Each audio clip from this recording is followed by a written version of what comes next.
Hey friends, welcome to the Christ and Coffee podcast. I'm Jeremy. This is my good friend Haig, and we're here today with our brother Aram Bashian, coming to us from. Are you in New Jersey or New York right now? I'm in Manhattan. You're in Manhattan. So welcome in, Aram. Aram is a good friend of ours. He's a seminary student currently at Alliance Seminary, serving at the Armenian Presbyterian Church in New Jersey. He is all about fashion. He's been doing design work since several years back. He's been a men's designer at Ralph Lauren in New York. He's been a design director at Ubi in South Carolina. And currently he's the creative director at Treffert Shirts, which are those all Treffert shirts lined up behind you? All of them. There you go. Marketing for people to for people to see and enjoy. Yeah. Tell us a little bit about what's been going on with you and how you've been handling the seminary design sort of balance this past couple months. Yeah. I've been at Treffert for about 3 years. Kind of around the same time I started seminary actually. I came on board here as creative director with my partner, who I've known for like 8 years at least. So we were doing some work together while I was completely immersed in fashion design. And then she reached out to me and was like, hey, I'm starting this men's shirt line.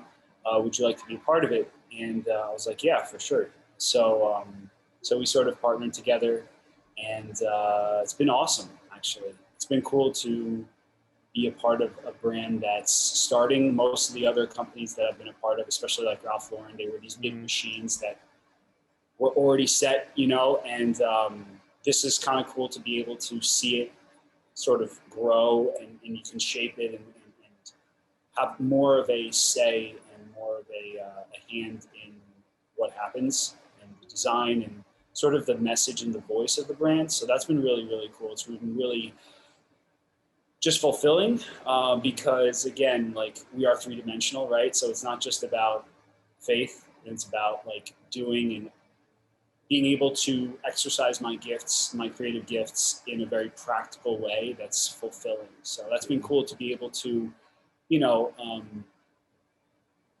go through seminary and then also connect how, worship is three-dimensional, right? Yeah, So not just about Sunday morning. Exactly. So it's like, okay, how do you worship in your work, right? How do you do that in your career? And so with Treffert, it's been cool because this is the anti-fast fashion, right? So it's like we dub it slow fashion. Because one thing that I realized very early on, not very early on, but one thing I realized in fashion was how potentially destructive it can be to the environment, actually. It's first call from the city. Yeah, just what do you mean by fast fashion? Well, fast fashion would be the like your H&Ms, your Zaras, that are churning over so much volume so quickly, even your Walmarts, that are just churning over so much so fast. Cotton Inc. has done a very good job of marketing cotton, but it's very it takes all of the resources out of the ground. Like, it's something like, I think you have to if you plant cotton and harvest it, you have to let the field rest for I think a year or something before you can do anything, because cotton takes so much out of the ground, which isn't a bad thing. I mean, it is what it is, right? And for people who shop at those places, I'm not knocking it. The issue is when your closet, when you're buying it because you're going to throw it out next week, right? When you're buying it because you're like, oh, I don't care what happens to this garment in a month or in a week, right? That's the problem. That's the problem, because nobody can see the amount of water that was needed, to process, to dye, some of the conditions of people in factories. It's getting better, though. I will say, especially when I was at Ralph Lauren, they were very good about product compliance. So that was really, really important to them. And it is important to us as well, obviously, here at Treffert. But what I'm saying with slow fashion is, our garments are made in places where people are getting paid living wages. Right now we're working in Poland, and it's like you're paying for the quality. You're also, paying for people's living wages. You're also, you're paying for fabric that's better, that's not going to fall apart. And I think all of that is like really, really important. Because we have to be conscious, right? It's not just about us. It's what our footprint is. People care about, you've got people talking about eco-friendly cars right now. A lot of people are buying electronic vehicles. So I think caring about the environment holistically from A to Z in our lives is important. And that's something I'm proud of with Treffert that we're doing is, yeah, it costs a little bit more, but the shirt is going to last you, like you're paying for it to last longer. It's not just about this temporary, short-term, just shopping more consciously, I would say, and understanding your wardrobe it matters. It's just not about you and the short term. It's like, okay, knowing that there is a whole history. There's a whole backstory to how that shirt, how those jeans ended up on the rack that you can purchase. And sometimes knowing how much garments cost and knowing the backstory, knowing all of what it takes to design jeans. Sometimes when I see them for $30 or $40, I'm just like, wow, how are they Who did they cut out? Exactly. Or who are they squeezing? Who are they squeezing? Who are they pinching pennies on to get that landed in America for $39? It's just. Right. It's something I don't think people think about in general when they're purchasing a product is how did it land in the store? Our disconnect from product to our home and what it took to get to the store, I think sometimes is missed, and especially when it comes to clothing. I think we look for a good deal. We look for something that's going to be affordable. Yeah. And yeah, like you said, it doesn't raise those question marks, but that's interesting to think it should, right? Right. So talk a little bit about Treffert. What is unique about the Treffert brand that you found kind of resonant with your values? And yeah, for sure. So for us, as far as the design goes, we engineered them so that you can wear them so I don't want it to just pigeonhole in one sort of use, right? That's not what our intent was. And so as far as the length goes, for example, it's so that you can wear it formally or informally. I wanted to make sure that we had that because some shirts are designed just to be tucked in. And so this is a while back, 3-4 years ago, we were conscious of that. As far as the other design details on the shirt goes, it's funny, other brands, they have a logo, right? And the logo carries equity with it, right? And so for us, I wanted our shirts to have intrinsic value, intrinsic worth, right?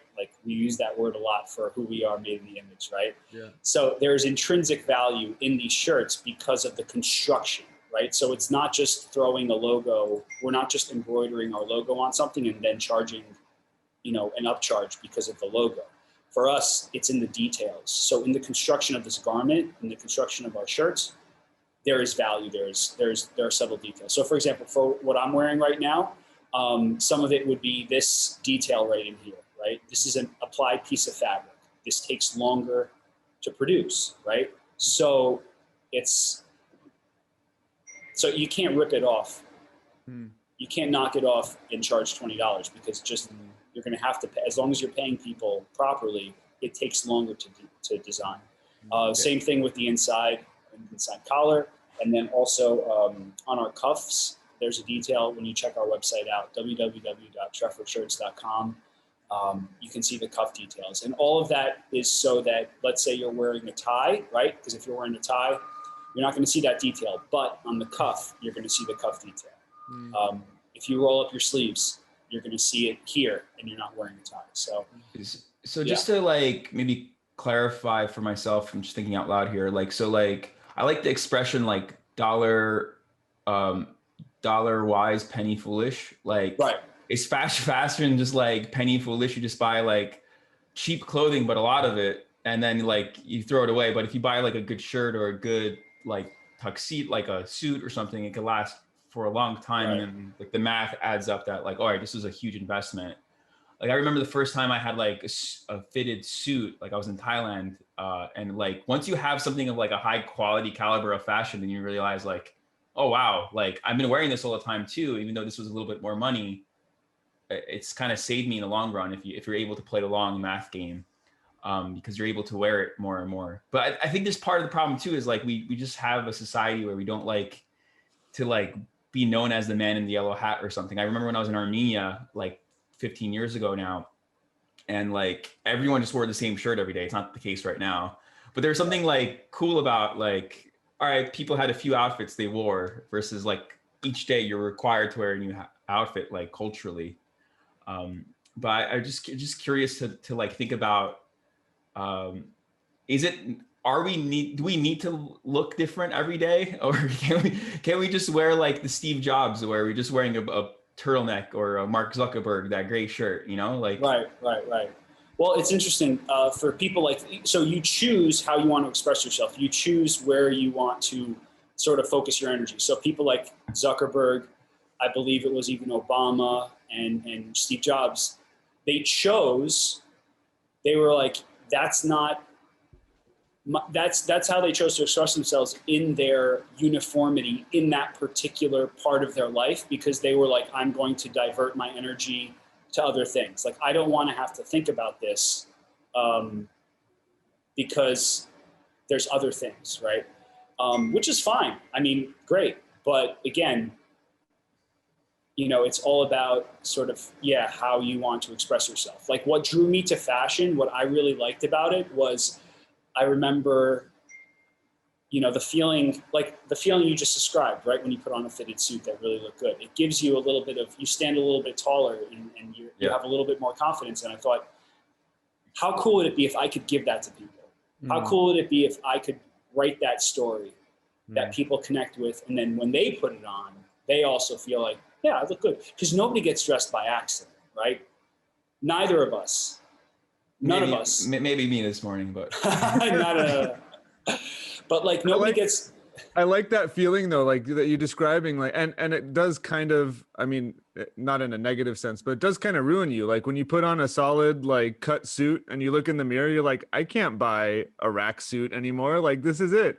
Like I gotta make sure. And you know, it's kind of like it's transferable to other contexts. Like you have a really good cup of coffee, you're not gonna go back to, you know, Dunkin' Donuts, or you know, if you're a Dunkin' Donut fan, please don't write us. Nescafe.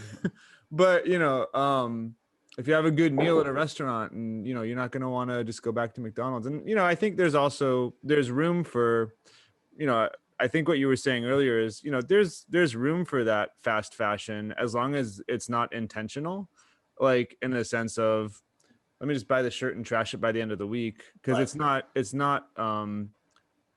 understanding the environmental and humanitarian impact that it has. Right.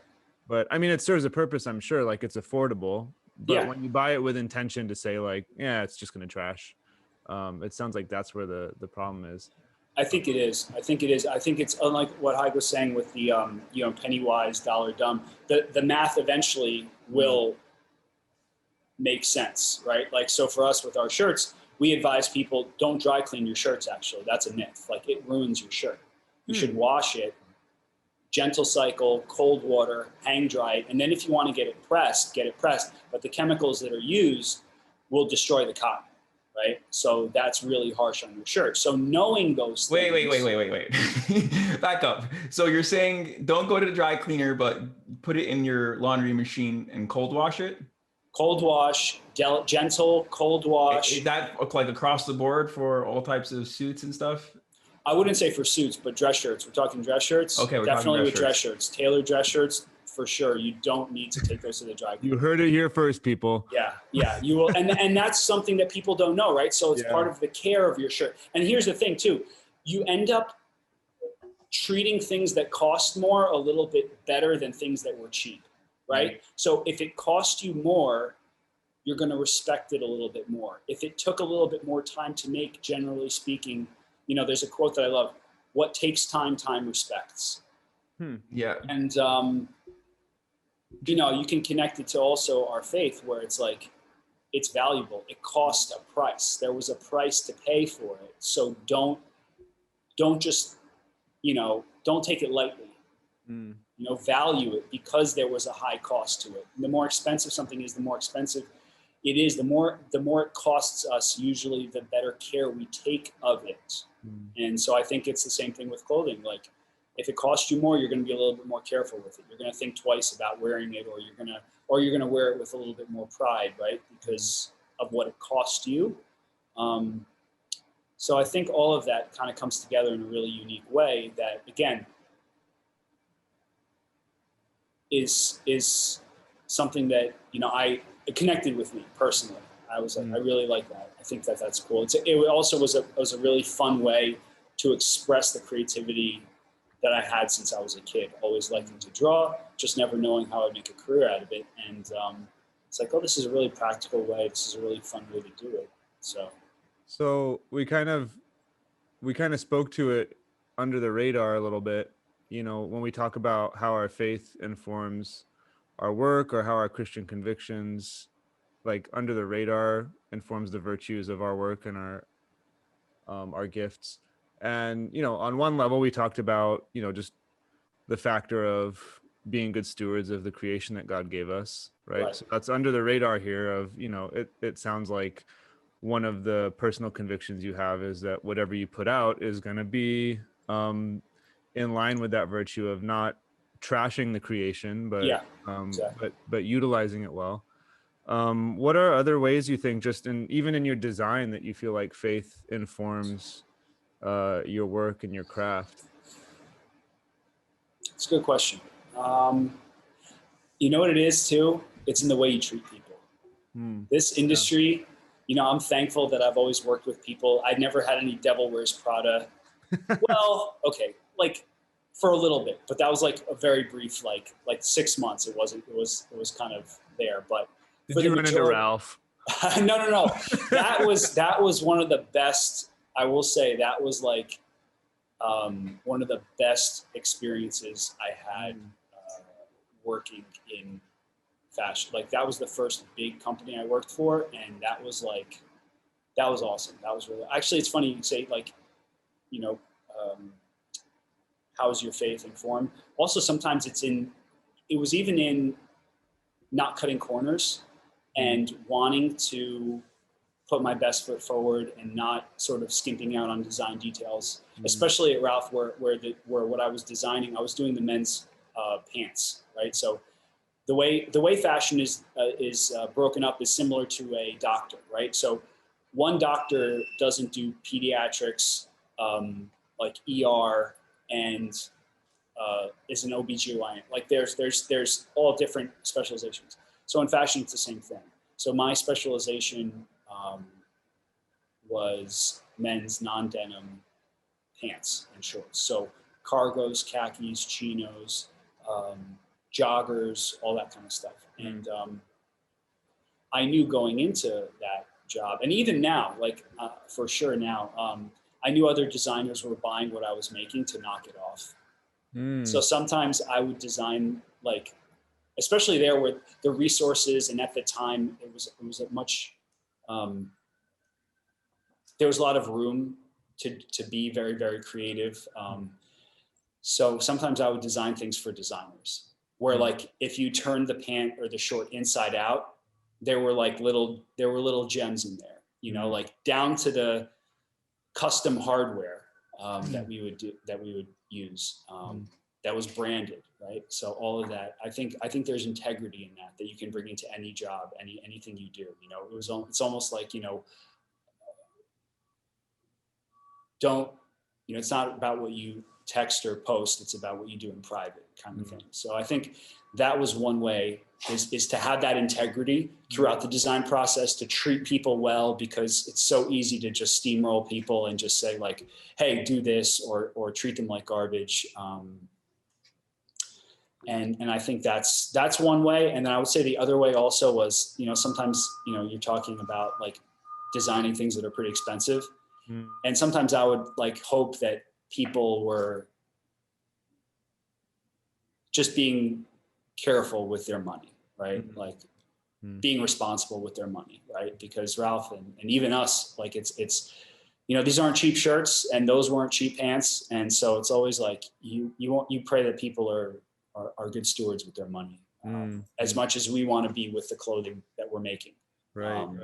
So it's all there. I think it's from soup to nuts. Like it's all just being mindful of all of it. I like the idea of the kind of personal integrity and your relationship with others.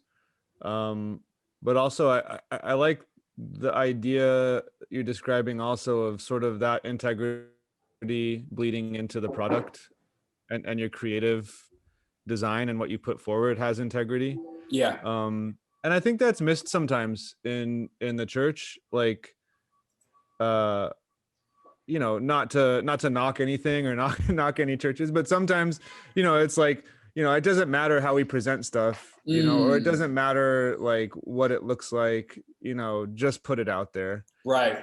And I think there is a, like you said, the faith came at a great price, and some of the earliest art and design was, delicately crafted by the church and inspired by churches. And so, I think that there is something about Christian faith that demands beauty and really kind of demands that kind of product integrity, if we could put it that way. I mean, he's the ultimate designer, right? If you read the Old Testament, like how detailed he was with how he wanted the temple, how detailed he was with how he wanted the priestly robes to be. Like there's nothing in creation that God phoned in. Right. So why should we? Like he likes good. I think well thought out design is a way of honoring the creator. Right. Like when we can take as much care in the design of whatever we're doing, like he does, I think it says something, right? Because I think it's part of maybe it reflects our character or something like that, where we're going to think twice about how we're presenting, what we're presenting, not so that we'll get 1,000 people to come through on a Sunday, right? But just because that's one way that we can thank God. That's one way we can worship is through the design, is through doing things well and not just phoning them in, Yeah, I think about like, in the end, what is design, right? It's portraying a certain value through visual form, right? And so, it's interesting to think about the temple and the priests of the Old Testament and the detail God puts into that as a way to demonstrate or manifest his goodness, his glory, but also the story that he's trying to weave into the people.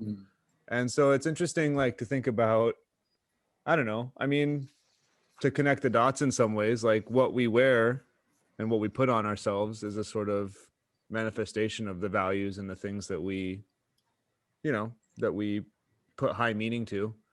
So I don't know where I'm going with that, but I just, I think it's interesting to transform a little bit your thought of, design and clothing is not just something I put on for, whatever sake, but also sort of sending a message.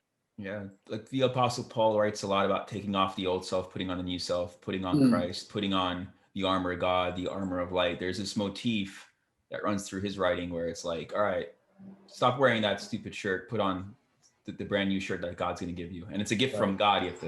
It's his grace, it's his righteousness that covers you.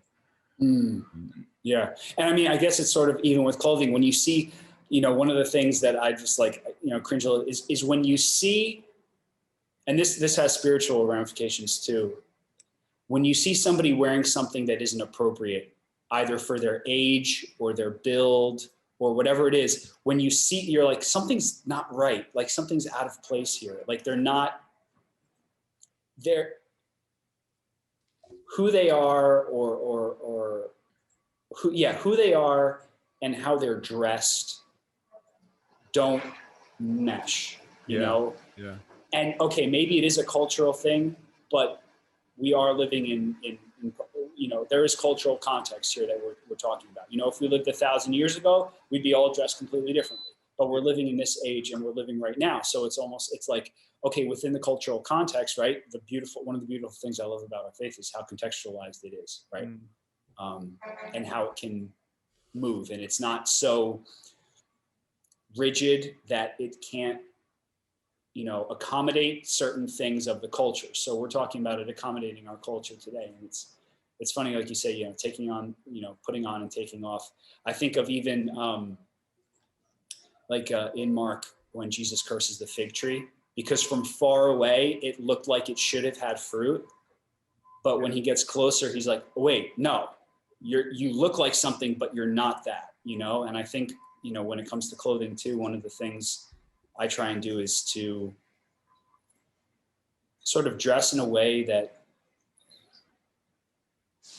doesn't, this is one thing I say about the shirts, is I never want my clothing to speak louder than me. And that's one of my design ethoses, just in general. Like for Treffert, what we do is I never want the shirt to speak louder than the person. So if you're buying it, it should complement you, right? It should be like your wingman, right? Your apparel, like your wingman, where it's sort of backing you up. It's saying something about your lifestyle. It's saying something about your values. From the fit, right? Because we do a few fits. And that's another thing, Haig, you mentioned was, it doesn't have to be here's the thing, like you can have a $5,000 suit that fits horribly and a $1,000 suit that's tailored. I'll take the $1,000 suit or the $500 suit any day of the week. So it's not just about the fabric. It's also about the cut. It's also about, tailoring it to you. And I think, and that's a beautiful thing about faith too. It's like, everybody's got different gifts, right? Not everybody is going to look good in a suit necessarily, or not everybody's going to wear the same suit, right? We've all got different gifts, right? We're all going to look better in certain things than others. So don't envy somebody else's suit, right? Like somebody else, okay, here's a good, some people can pull off hats really well and others can't, it's just, It is what it is. It is a gift, right? And so it's like, some people can, some people can't. That's okay. Like just own your lane. And again, it's like when you try and be something that you're not, it usually you can tell, and other people can tell too. So, all right, since we've got a fashion expert on the line here, I got a couple of quick fire questions we got to run through. Go for it. Yeah. So first and foremost, at what age does a man need to stop wearing skinny jeans? What's the cutoff? Oh man. What's the cutoff? I've seen grandparents in skinny jeans and I'm not digging it. Okay. But I don't know at what threshold does it become inappropriate? Does it depend on the person? Like so I think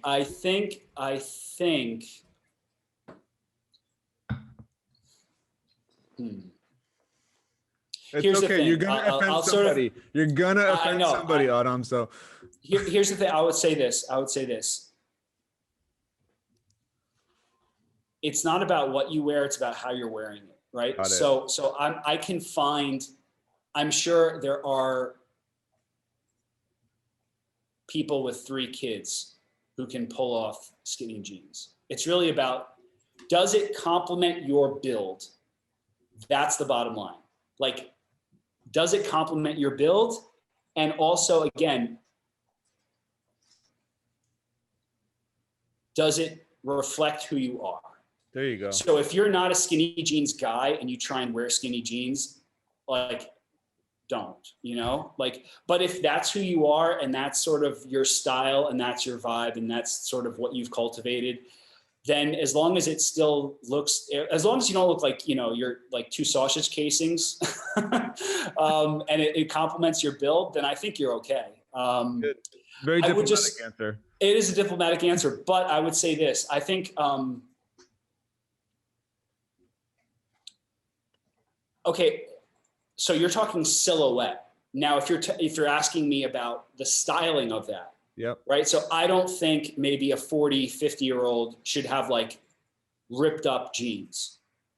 Like you can do the skinny jeans. The silhouette could be skinny, but like If it looks like, you know, a bear mauled your pants, you know, maybe not. Shy away from it. Yeah, maybe leave that for Gen Z. You know, like leave that for Gen Z. Like let them have fun with that. You know what I'm saying? Like nobody needs to see your legs that much anyway. Yeah. All right, what are 3 fashion trends that we need to know coming up through the summer and the fall? Well, we're probably already thinking about fall, right? Summer's already done. I mean, I would just say volume is in now, which is kind of cool. So like not skinny.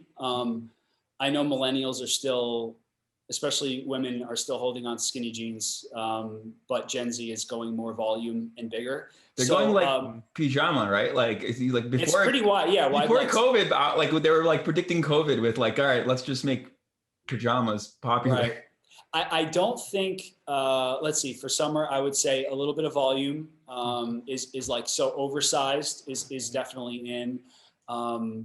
Yeah, I would say that's the main one. I'm seeing a lot of prints, like just bolder graphics. Now, again, I'm not going to probably wear that. I'm a little bit more subtle.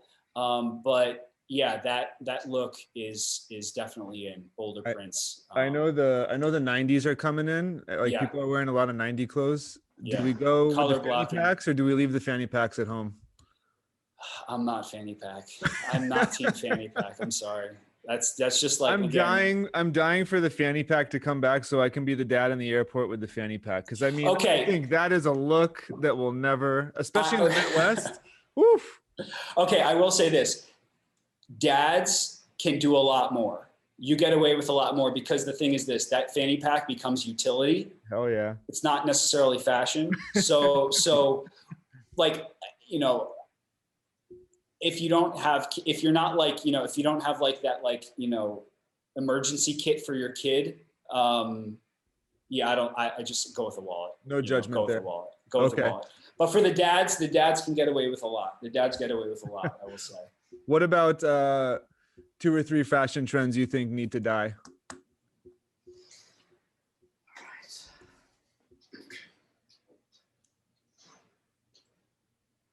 2 or 3 fashion trends that need to die. Let's see.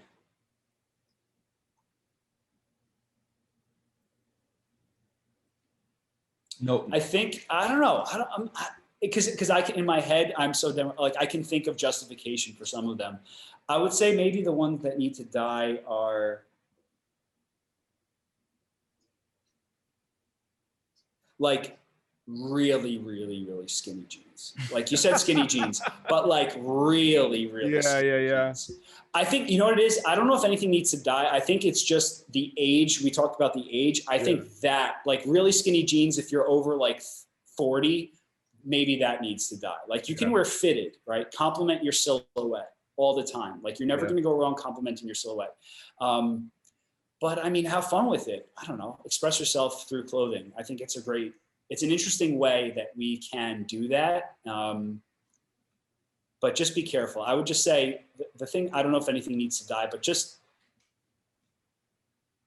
don't let your clothing speak louder than you. It's painful for everybody. It really What about is. the torn jeans phenomenon? I think that's pretty much gone, right? Is that? I think Gen Z's doing it. Are they bringing it back? Okay. Yeah, I'd say more girls are doing it. You know, have fun with it. Fashion is cyclical. You know what it is? It's cyclical, and that's why for me, one of my advocations is to have those core staples in your wardrobe, and that's sort of what I love about Trefford is they are core staples, but there is a little bit of a twist to them that will give you that you'll be able to wear them for a really long time.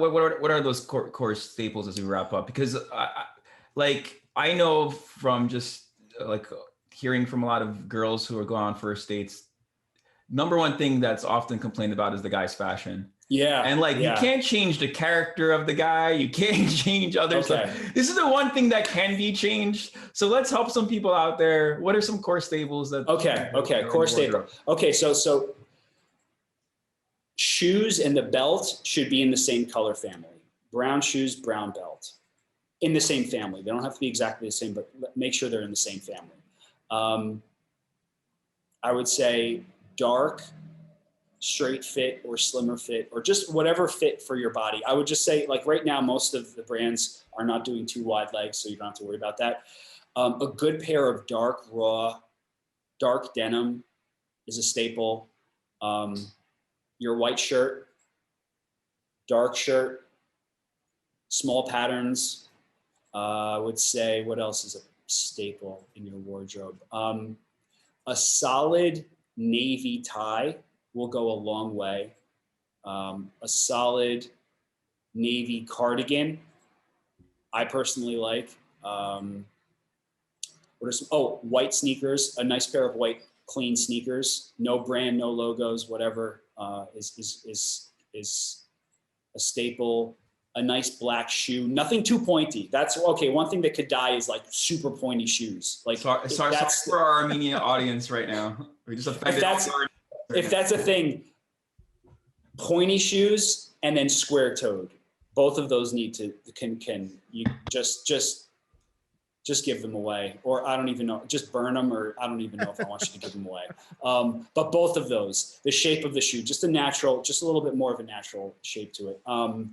I think those, t-shirts that fit, t-shirts that fit well are always a staple. Solid colors, and then as far as shorts go, okay, here's one thing I will say that needs to die for sure. Oh, shorts below, like 5 inches below your knees, needs to die. Like if you're over 25, 30, like your shorts should be around your knee, and you can wear shorts. Just don't skip leg day and you'll be okay. It took me a while to get behind the shorter male short thing, like the 7-inch, the 9-inch. I'm a big fan. But I'm getting there. My wife is pushing me. Yeah. It's a great, like, especially these days with the weather. But yeah, I'm a fan. That's cool. Shorts. Thank you so much for being on here today. It's been so fun to just kind of catch up a little bit, but also hear your story and how all of it integrates. And we're happy to have you on. If you're okay with it, we'll put the Truffert shirt website in the description. Anybody watching who's interested can go probe around there a little bit. Yeah. And we look forward to catching up with you again sometime soon. Thanks so much, guys. Appreciate your time and what you're doing. And thanks for letting me hang out for a little bit. Yeah, sure. Everyone, thanks for listening. It's good to have you all here, and we'll look forward to catching up and connecting again next time. Have a fantastic week, and we'll catch up then. Take care, everyone.